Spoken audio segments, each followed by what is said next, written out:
এরপর অপ্রীতিকর ঘটনা ছাড়াই ভোট গ্রহণ শেষ হয় চলচ্চিত্র শিল্পী সমিতির। এরপর সন্ধ্যা 7টা থেকেই চলছিল ভোট গণনা, কিন্তু বিপত্তি ঘটে ভোট গণনার শেষ মুহূর্তে। চরম গন্ডগোলের সৃষ্টি হয়।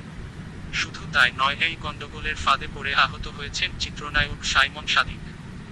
রাত 2টার দিকে শাকিব খান এফডিসিতে যান। এ সময় তিনি ভোট কেন্দ্রে প্রবেশ করেন। এটি নিয়ে মিশা যায় প্যানেলের লোকজন আপত্তি জানান। তারা বারবার শাকিবকে অকারণে ভোট কেন্দ্রে প্রবেশ করতে বারণ করেন, কিন্তু শাকিব কারো বারণ না শুনেই ভোট কেন্দ্রে প্রবেশ করেন।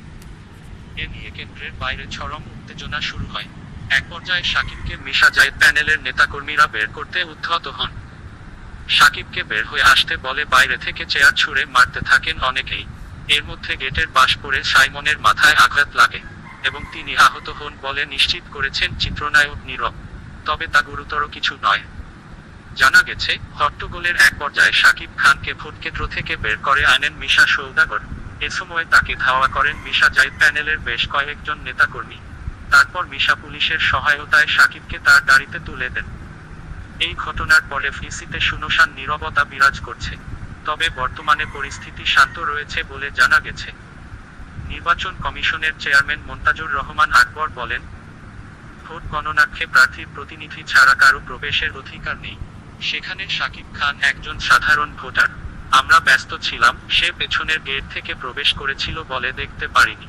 তবে তাকে বেশিক্ষণ থাকতে দেয়া হয়নি। আমরা দ্রুত তাকে বের করে দিয়েছি। শাকিব বাইরে বেরিয়ে ধাওয়ার মুখে পড়েছেন জানার পর এই নির্মাতা বলেন, শাকিবের উচিত হয়নি এভাবে ভোট গণনা কেন্দ্রে আসা। এসব কিছুতে শিল্পীদের ভাবমূর্তিই ক্ষুণ্ণ হলো।